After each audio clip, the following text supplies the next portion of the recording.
Is it like unpatriotic to be drinking tea on the 4th of July? Because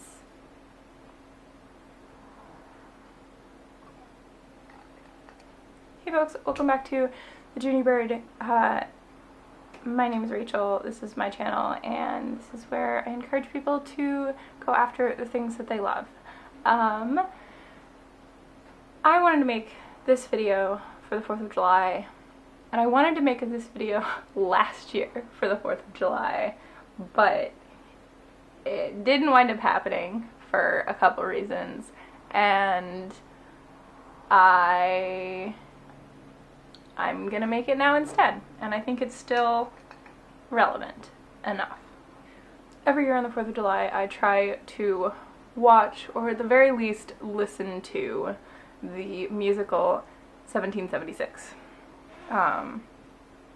And I don't know if you guys have ever seen or heard of 1776, but it is a musical that premiered on Broadway in 1969, and there was a movie made in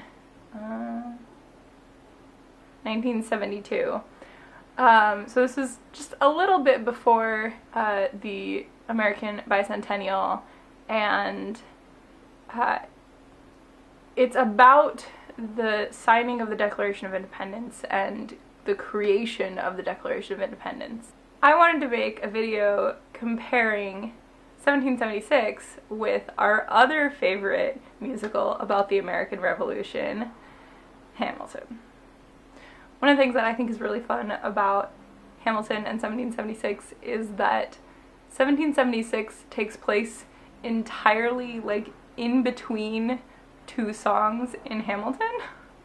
1776 takes place in between Farmer Refuted and You'll Be Back.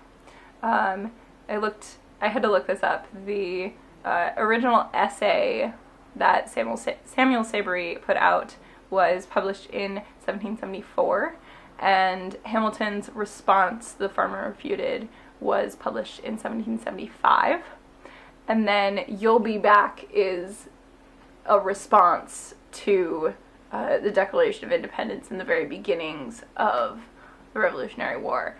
At one point in 1776, they even get a message from the front that is from George Washington, and I don't think this is like actually what the message was. I don't, like, timing wise, I think that this would not have worked, but I like to imagine that the message they get in 1776 is from George Washington, but it's actually from Hamilton, and it's the one that says, "We have resorted to eating our horses," from Stay Alive.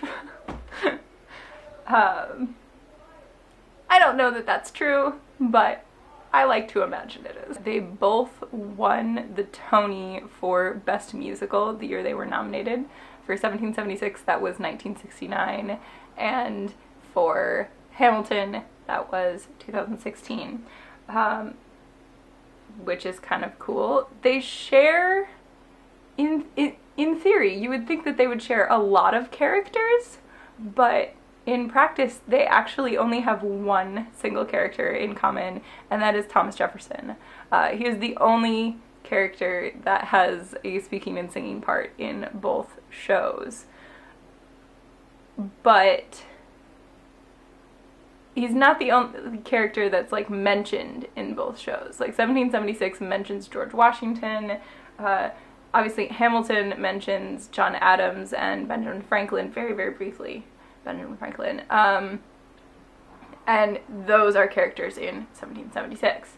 They both use direct quotes from historical documents, but they use them in very different ways. So Hamilton uses really long blocks of text quoting directly from letters and speeches. For example, George Washington's farewell speech in One Last Time is seen in Hamilton, whereas in 1776, a lot of the lines in the show are actual things that the historical people characters said, but they're just used out of completely out of historical context. Like, both of them have their historical inaccuracies, don't get me wrong, but I find that the historical inaccuracies kind of play for laughs in 1776 to good effect, whereas in Hamilton they're more often used for like dramatic purposes and to make the story make more sense within the way that they've had to structure it. The really cool similarity, I think, is so 1776 opened in the 46th Street Theater? Yeah, 46th Street Theater, and Hamilton opened in the Richard Rodgers Theater, but the Richard Rodgers Theater used to be called the 46th Street Theater, so they actually opened and performed in the same theater.